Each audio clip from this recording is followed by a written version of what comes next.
नमस्कार दर्शको, नवीन एका व्हिडिओमध्ये मी स्वागत करत आहे आपला सर्वांचा लाडका गणेश डवरी. आणि आपण पाहत आहात जीडी ऑलराऊंडर हे युट्यूब चॅनल. दर्शको, अत्यंत महत्वाची आणि आनंदाची बातमी मी आज आपल्यासाठी घेऊन आलेलो आहे. आणि ती खास करून आपल्या लाडक्या बहीण यांच्यासाठी होणार आहे. महाराष्ट्रातील बऱ्याच लाडक्या बहिणी या अपात्र झालेल्या आहेत आणि काही महिला या पात्र झालेल्या आहेत. तर ज्या पात्र महिला आहेत त्या महिलांसाठी अत्यंत आनंदाची बातमी आज मी आपल्यासाठी घेऊन आलेलो आहे.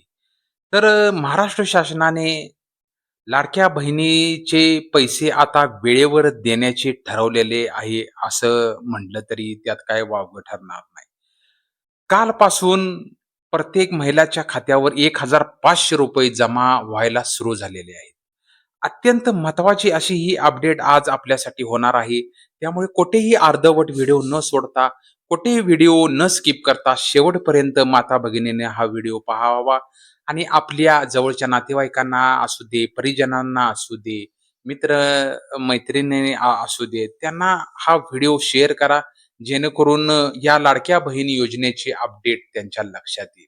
तर दर्शको, आज आपण या लाडक्या बहिणी योजनेची काय आज अपडेट आहे, हे आपण जाणून घेऊया आणि सविस्तर हा व्हिडिओ पाहूया. आणि साइडला दिलेल्या इथे साइडला जे दिलेलं घंटीचं बटन आहे, त्या घंटीच्या बटनावर क्लिक करून जीडी ऑलराउंडर हे यूट्यूब चॅनल सबस्क्राईब करा. तर चला तर दर्शको, आपण व्हिडिओला सुरू करूया. दर्शको, मी सांगितल्याप्रमाणे तब्बल 80 लाख महिला या योजनेतून अपात्र झालेल्या. जवळ-जवळ 80 लाख.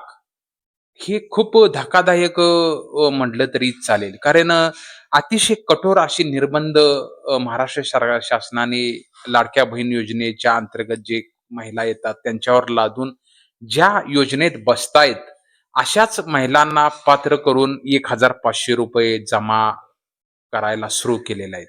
आणि 80 लाख महिला या अपात्र झालेल्या आहेत.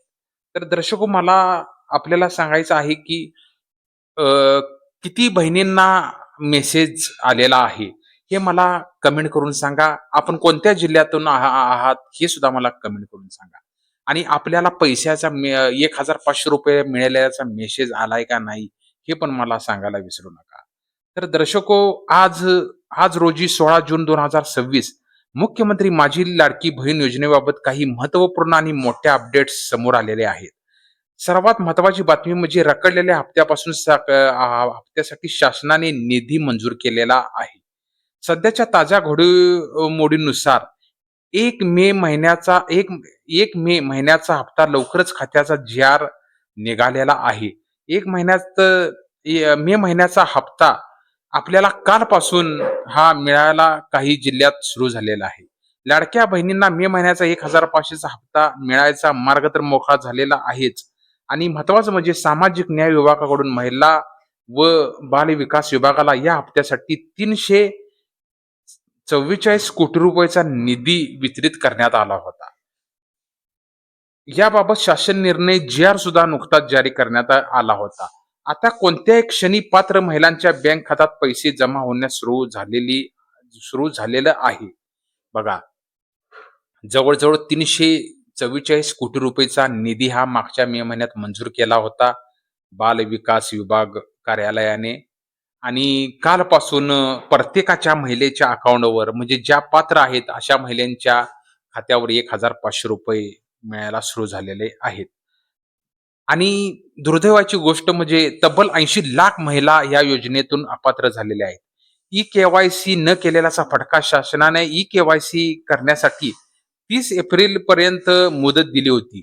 ज्या महिलांनी विहित वेळेत आपले आधार कार्ड आणि बँक खाते लिंक केले नाही, त्यांचे नाव या यादीतून वगळण्यात आलेले आहे. इतर कारणे सुद्धा यामध्ये होती. याशिवाय ज्यांच्या नावावर वाहन आहे, आर-टी-ओ कडील माहितीनुसार ज्यांच्या कागदपत्रे अपूर्ण आहेत, ज्या कुटुंबाचे उत्पन्न 2.5 लाखपेक्षा कमी आहे किंवा उत्पन्नाची अट पूर्ण करीत नाहीत, अशा एकूण जवळपास 80 लाख महिला यातून बाद ठरवलेल्या आहेत. त्यामुळे एकूण लाभार्थ्याची संख्या आता 2,46,00,000 वरून आता 1,66,00,000 घरात आली आहे. म्हणजे फक्त 1,66,00,000 महिला ह्या पात्र झालेल्या आहेत आणि यांना नियमित असा लाडक्या बहीण योजनेअंतर्गत हप्ता चालू राहणार आहे. म्हणजे जवळ-जवळ 80 लाख महिला या अपात्र झाल्या आणि फक्त आणि 2,46,00,000 फक्त 1,66,00,000 महिलांना आता ह्या पात्र झालेल्या आहेत. आता आपल्याला नवीन प्रश्न पडला असेल, की आता नवीन अर्ज नोंदणी पुन्हा सुरू होणार का? सध्याच्या माहितीनुसार ई-के-वाय-सी मुदत वाढवण्याचा किंवा नवीन अर्ज भरण्याची प्रक्रिया पूर्ण पूर्ण सुरू करण्याचा सरकारचा कोणताही विचार नाही.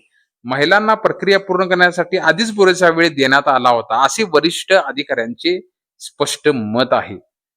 तर दर्शको, आता आपल्याला स्टेटस आपला कसा तपासायचा जर आपण पात्र असाल, तर तुम्हाला तुमच्या अर्जाची सध्याची स्थिती किंवा ई-के-वाय-सी झालेली की नाही हे पाहण्यासाठी तुम्ही ह्या डिस्क्रिप्शनमध्ये जाऊन मी जी लिंक आपल्याला देणार आहे, त्या लिंकवर क्लिक करून आपण आपला लॉगिन आयडी टाकून आपले पैसे जमा झालेले आहेत का नाहीत हे पाहू शकताय. तर दर्शको, जवळ-जवळ 80 लाख या महिला अपात्र झालेल्या आहेत. सरकारचा नवीन अर्ज करण्याची नोंदणीचा कोणताही विचार नाही किंवा ते करणार सुद्धा नाहीत. अधिकाऱ्यांचं काय म्हणणं आहे, स्पष्टच मत आहे. अगोदरच आम्ही 4-5 महिने आपल्याला दिले होते ई-के-वाय-सी करण्यासाठी. त्यामुळे आता कोणताही नवीन अर्ज करण्याची प्रक्रिया आम्ही लागू करणार नाही. आणि 1,66,00,000 महिलांना आता कालपासून पैसे मिळायला सुरू झालेले आहेत. आपण या यादीत आहात का नाहीत हे मला कमेंट करून नक्कीच सांगा. आणि महत्वाची गोष्ट म्हणजे ज्या 80 लाख महिला अपात्र आहेत त्यांनी निराश होण्याचं कारण नाही. येणाऱ्या काळात सुद्धा काही सरकार विचार करू शकतं आपला सुद्धा. कारण ज्यावेळी विधानसभेच्या निवडणुका लागल्या होत्या त्यावेळी सरसकट सर्व महिलांना पैसे जारी केले होते. त्यामुळे सरकारला याचा जाब येणाऱ्या काळात तर द्यावाच लागेल. त्यामुळे आणि काय त्यांच्या योजना आहेत, काय नवीन महत्त्वपूर्ण बदल होणार आहेत, हे जी ऑलराउंडर या YouTube चॅनलच्या माध्यमातून येणाऱ्या काळात मी आपल्याला सांगणार आहे. तोपर्यंत तुम्ही इथे जे घंटीचं बटन आहे त्याच्यावर क्लिक करून जी ऑलराउंडर हे YouTube चॅनल सबस्क्राईब करा. आणि जर हा व्हिडिओ आवडला तर नक्कीच लाईक करा, कमेंट करा, शेअर करा आणि नवीन एका व्हिडिओसहित आपण नक्कीच परत भेटूया. तर दर्शको, हा आजचा व्हिडिओ कसा वाटला हे सुद्धा मला तुम्ही कमेंट करून नक्कीच सांगू शकता. चला तर दर्शको, नवीन एका व्हिडिओसहित परत एकदा भेटू. तुर्तास धन्यवाद. नमस्कार. जय महाराष्ट्र.